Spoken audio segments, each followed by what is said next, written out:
Welcome to Jesse Panda 10, and The Drop Shop Garage. today, guys, is our 42nd weekly update vlog. Only 10 more to go, and then One we're full at a year. year. It's a lot. So I have 343 subscribers, which is 5 more than I had last week. So thank you to all the people that subscribed.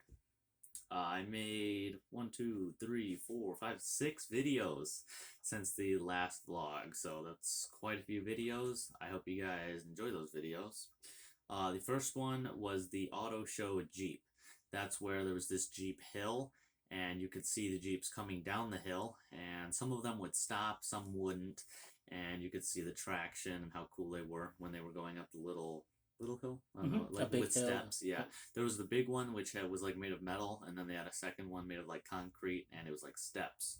The second one was the auto show Rams, which was a truck.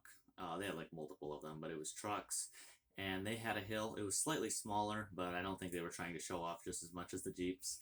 They were trying to show the towing capacity and the pushing capacity, everything like that you would actually use a truck for, instead of, you wouldn't be using it as anything like a Jeep. And then the next thing was Bigfoot. So after we were inside the auto show, we went to the outside. We went to Hart Plaza, and inside of Hart Plaza they had like 5 Bigfoots. And one of the Bigfoots I actually got inside because there were like 10-foot tires. 10-foot tall tires. Yeah, 10-foot tires. And the inside was like 5 feet tall, so I was able to get inside. Not climb on the wheel. Yeah, climb inside the wheel. I didn't fit that much, but I still was able to get inside. I think I even did it too. You talked me into it. Yeah. So the second one, or another one about the auto show, on the inside there was a flying car. So this video did get quite a few views. How many is it at? 1 point something thousand? Yeah, it's at 1.1 thousand, like within 3 days. Views. So I hope you guys liked this video. Got quite a few views. I got quite a few comments, which people were saying that it's not a car. But yeah, it is able to fly. It's at the auto show. Yeah, it's at the auto show. It's like only like a 4 or 6-seater or whatever. It's not like a whole airplane, and it's kind of more like a drone than anything. So it's like a and the viewers got to understand that when you say it's a flying car, we're not the ones that decide it's a flying car. The guy selling it says it's a flying car, and that's why it's at the auto show, the Detroit Auto Show. And it's more of a flying car than like a plane, because a plane has huge wings, and this has just like helicopter propellers, and it is slightly like a car. And it can go on the road, too. It has wheels, so it can go on the road. And the reason they consider it a car and not a plane is because the wings fold in, and you can park it in your garage.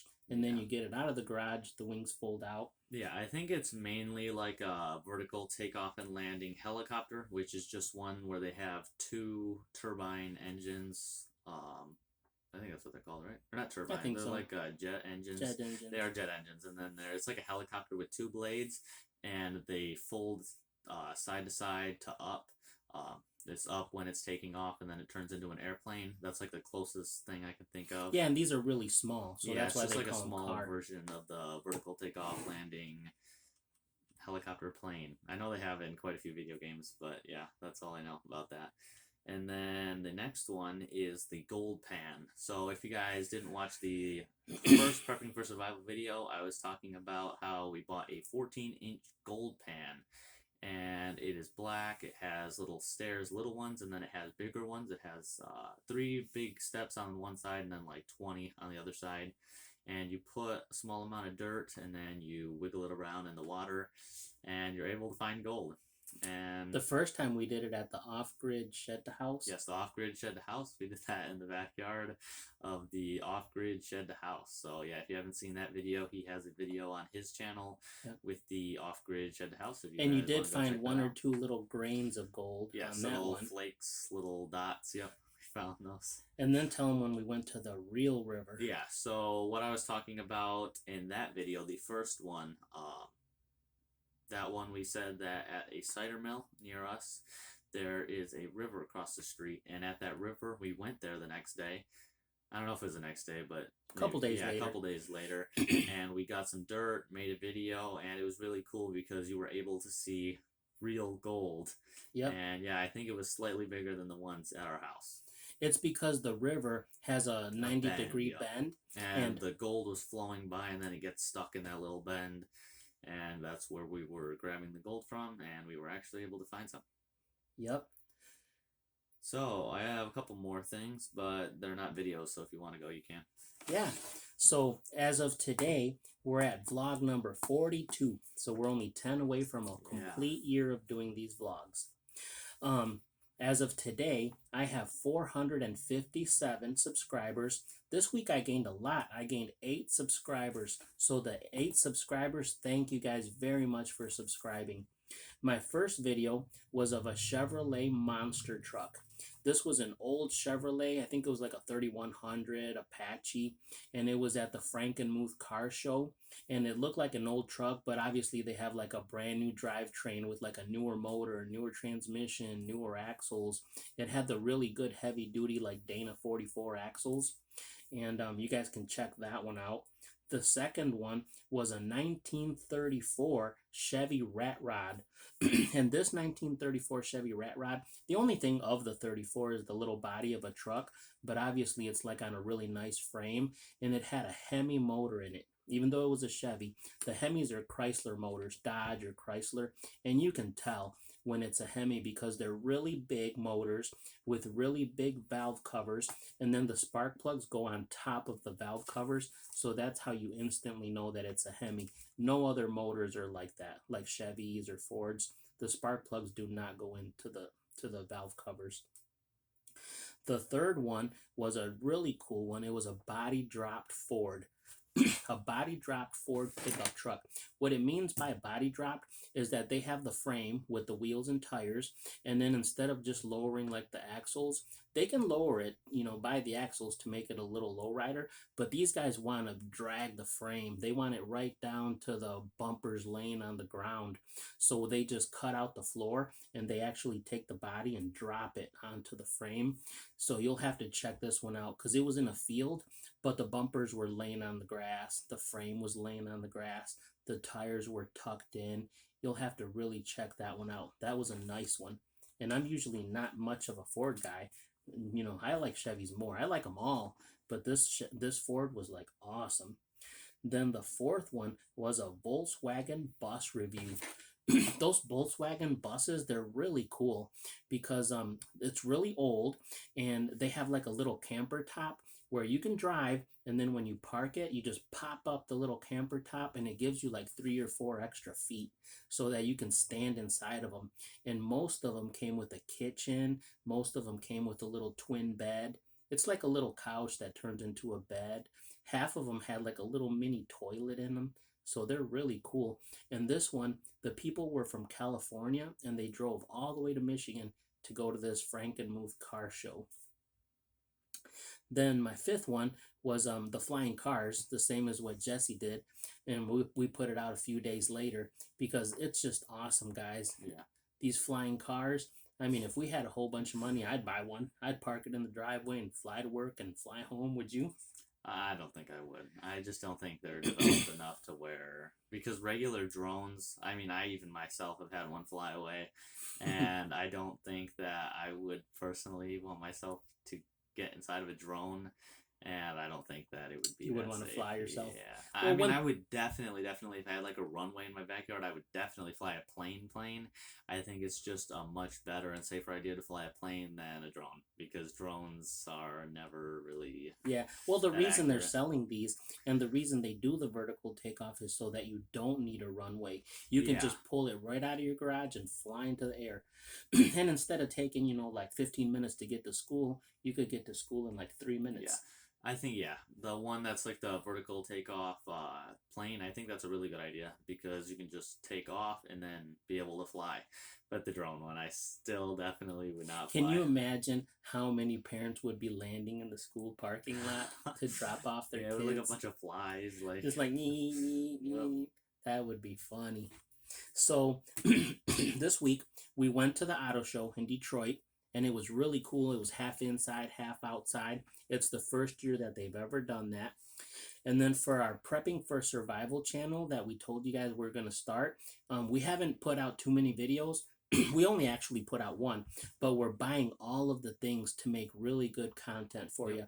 Today, we were at Joe's Army Navy and I bought a life straw. And the reason it took me so long to get one is because I couldn't find one. I went to Walmart, I went to Bass Pro, they're out. So everybody must be buying the life straws. That's the number one first thing that you would use in case you wanted to get some water. Like if you didn't have any water. I think the first thing would be boiling the water and then drinking it, because that's just very Where easy. are you going to get it from? What do you mean?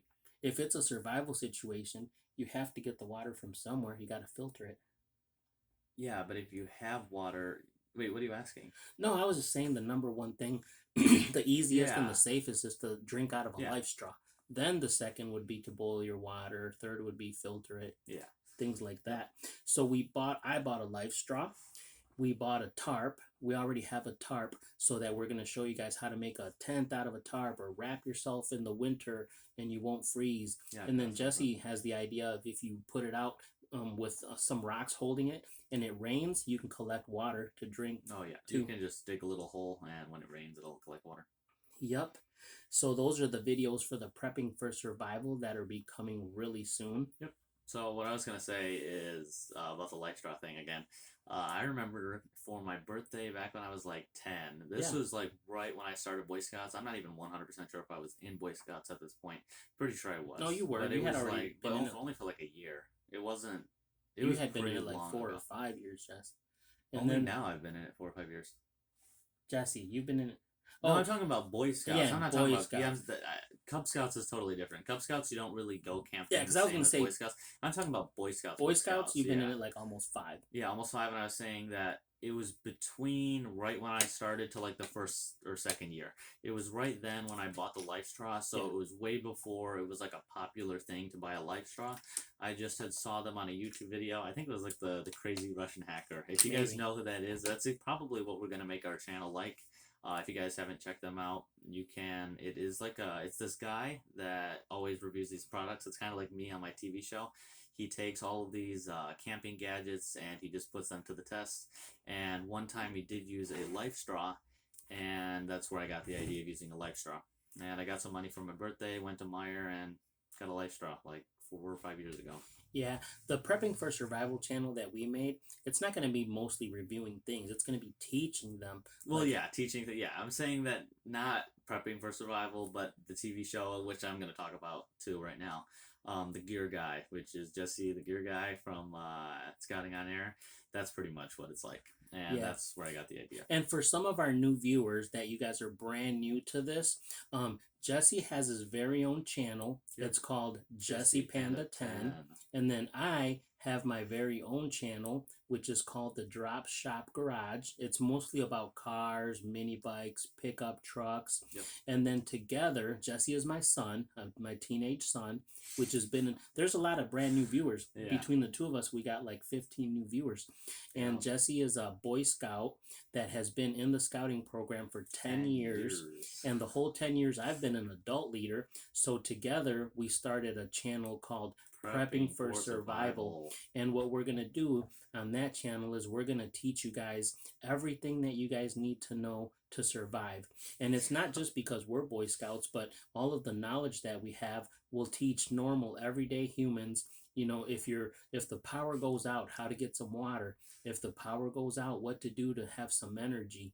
That's the kind of stuff we're going to teach you because we have a lot of new subscribers. Yes, normal everyday humans. You know what I mean? Yeah, I don't want you guys to think that it's because we're in the Boy Scout program. It's I don't want you to like think Boy it's Scout like only that. thing. It's like just teaching you how to survive in case anything happens. We've learned a lot of things. We've learned how to survive out in the woods. We've learned how to survive if you're in the river. Yeah. Jesse's learned how to survive if he breaks a bone. They're supposed to take their neckerchief as a Boy Scout and tie their arm and limp it home.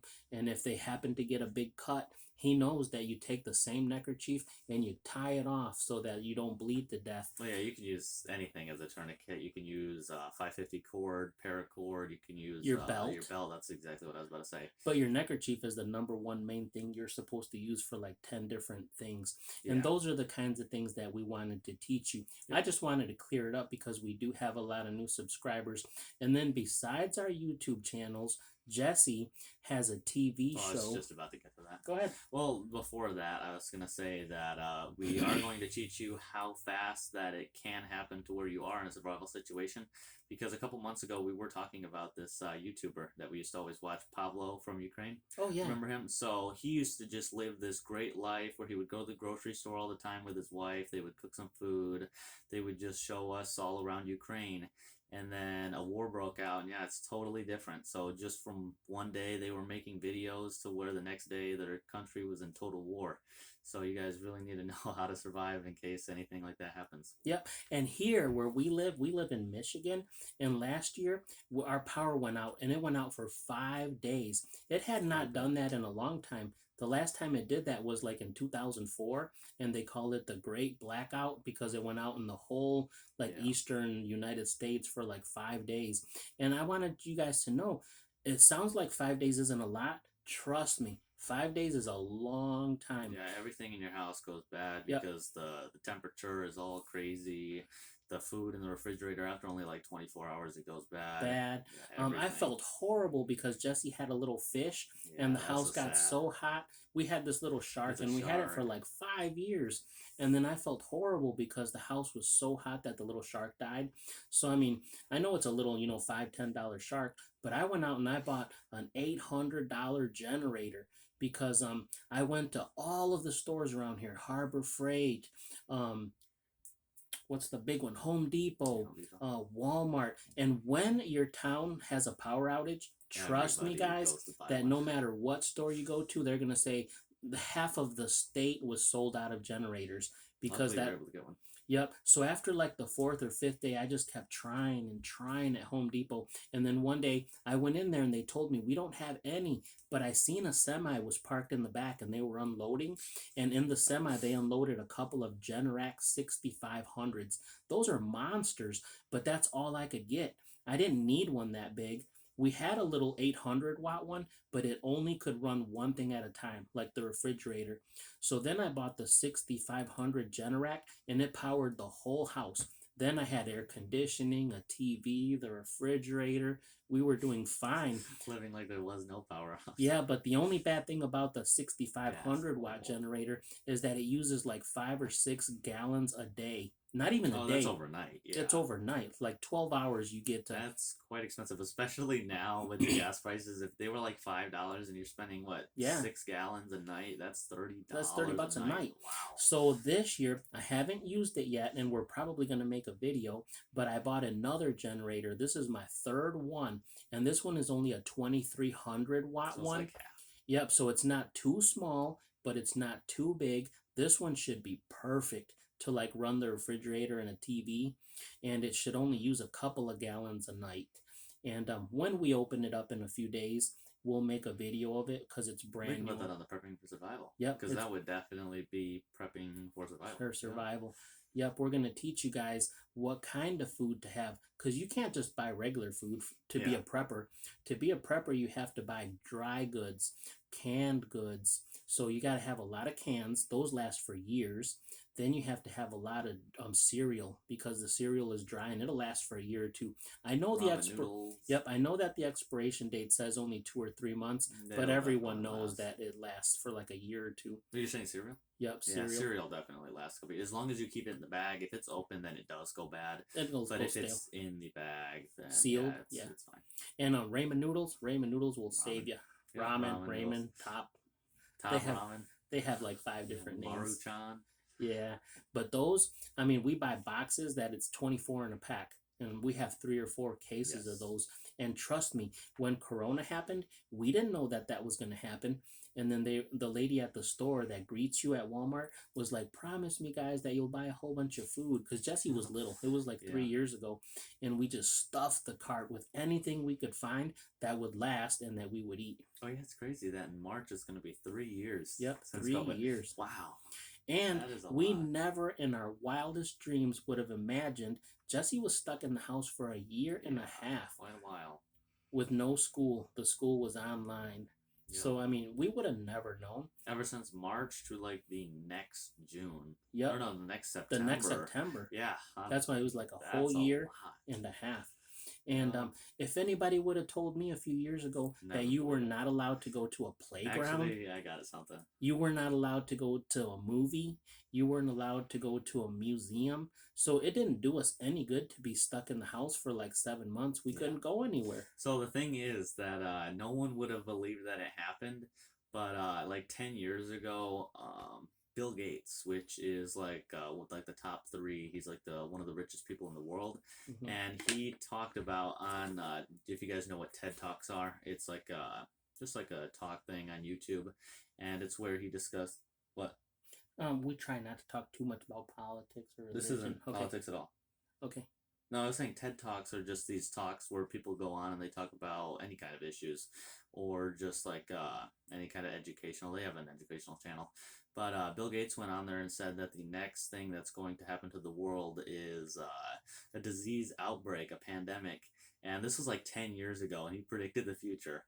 So, yeah, it's crazy that people with a lot of money or just big businesses can predict the future. Oh yeah, there's a movie out there right now. I can't think of the name of it, but after Corona came out, people were telling me, watch this movie," and it was like detail per detail of what happened. Some lady went to a restaurant in another country, and the chef had like accidentally had some kind of bat blood in it, and yeah, it's a movie, and When it did was it come out? it came out like years before Corona came out, and if you ever go back and watch that movie, I mean it's exactly like detail by detail. So, anyways, the bottom of the story, guys, is that nobody would have ever expected, and I'm sure you guys were all stuck in the house just like we were. They shut down our jobs, they shut down the schools, and they were like stay home for months and months Yeah. and months. So if it ever happens again, this way you guys can at least be prepared. Yep, I got a couple other things. Yeah. So, like being prepared, that's Boy Scouts. And then, yeah, so the coming up, I have a Shakedown Camp Out, which, if you guys don't know what that's for, it is for National Jamboree, which is in 2023. I'm going to this 10-day camp, which is in like Virginia or Tennessee or something. Tennessee, something down south. I don't even know where it's at. I really need to learn. But I was going to say that the Shakedown campouts are going to have 2 or 3 campouts beforehand, and one of those is coming up, and I'm going to it. So it's just where we go with the people in our troop because it's different troops than in regular Boy Scouts. It's going to be Jamboree troops, and we have to get used to the people that we're going to be in them with, and that's what they're for. I think what it means is they want you to get to know some of the other kids. They want you to get to make some friends and have acquaintances so that when you do go, normally our camping trips is just our troop. Yeah, just our regular troop, but this 10 is people, going to be 10 to 15 people. And then, summer camps are like 200 or 300 people, but that's just a normal summer camp. And then they only do this thing called a jamboree once every 4 years, and instead of being like a few hundred, it was meant to be like 2 years ago. They canceled it because of Corona, and so that one has a few thousand kids. Oh, it's way more than a few. I think it's like 30,000 is what they said it was in the past. Because it's called the World Jamboree. This is National Jamboree. Okay. There's 2 different ones. I think it's every 8 years or every 12. It's like a way longer period. Sure. Like every 3 national jamborees, there's a World Jamboree, and the World Jamboree is where they have it somewhere in the world, and everybody from all over the world goes. And the National Jamboree is just for the United States, but people do come from all over. Do you have a joke for these guys? I was gonna say one more thing. I know it is kind of getting long, but the TV show that I was talking about, Scouting on Air, we definitely made a new episode. The new one is about fire starters. If we haven't talked about it before, and I think I have. But the fire starters, we reviewed 3 different fire starters. The first one was fire cubes. Those ones worked the best. They weren't that practical, though, because you can only use it for like a stove in your house, like a wood-burning stove. Then the second one that worked the best was the fire sticks. Those ones I would recommend because they come in a little bag, and the bag you could definitely put in your backpack. And then the one that I would not recommend are the fire discs. All of these can be found at Joe's Army Navy. That's where we got them. I know this isn't sponsored, but if you guys do want to get them, Joe's Army Navy, all 3 you can find there. Yep, that's where we get most of our stuff because Joe's Army Navy is a really cool store. It's a really nice store, and they have a couple of them here in Michigan, and they sell a bunch of Army surplus stuff. So they sell like backpacks, and they sell sleeping bags and Duffel tents and bags, duffel bags, first aid anything you stuff. could Yeah. possibly need. And the reason we go there a lot is because they give all of the Boy Scouts of America a 10% discount. Yes. So when you get like $100 worth of stuff, if they give you 10% off, that's Yeah, a it's quite a really bit. good deal. So yeah, if anybody needs anything, go to Joe's Army Navy. They sell knives and they sell little portable stoves. Oh yeah, those are cool. Yeah, all of these things. I made quite a few videos. If you go to the Prepping for Survival channel at the moment, on the playlist section, I have a video of majority of the things I bought at Joe's Army Navy and just reviewed them. Yeah, and like I said, if there's anybody that's watching this vlog and you haven't survived, sorry guys, hasn't subscribed, please subscribe. Hit the like button, give us a comment. It really helps out our channel a lot. Yep. And all of the new subscribers that me and Jesse both got, we want to thank you guys again because we really need to get subscribers. Yes. And this is Jesse Panda 10, the Drop Shop Garage. I hope you guys have a. I haven't even said the joke yet. Oh. Yeah, I still haven't said the joke. We're already. This is the longest one we've ever had. No, we've had 30. Wait, have we had 30 minute ones? We're really sorry to drag it on, guys. It's just fun. Wait, and when you're what is talking that? 26. No, we've had longer ones. I think we've almost did 30. I don't know, maybe not. This is a good one though.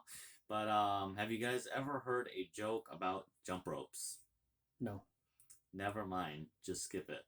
Yay! Jesse wants to tell you guys a joke at the end of every one of these. And yeah, thank you again to all of the new subscribers. I hope you guys all have a great week. I hope everything goes good. Again? No, I was just going to say, thought you were gonna say. Sorry for the late upload. We just had a lot this weekend. I had a lot of school, quite a few tests at school, Boy Scouts, packing for the shakedown, quite a few different things. So we are very sorry. And the TV show. Oh yeah, the TV show. Yeah, quite a few things. So sorry about the late upload. Yeah, sorry about that. Yep, we're really busy. We both have a job, and he goes to school, and he has the TV show, and he has the YouTube channel. I tell him at this point, I'm like, Jesse, don't sign up for anything else because we're full, dude. We are full. We are booked. But yeah.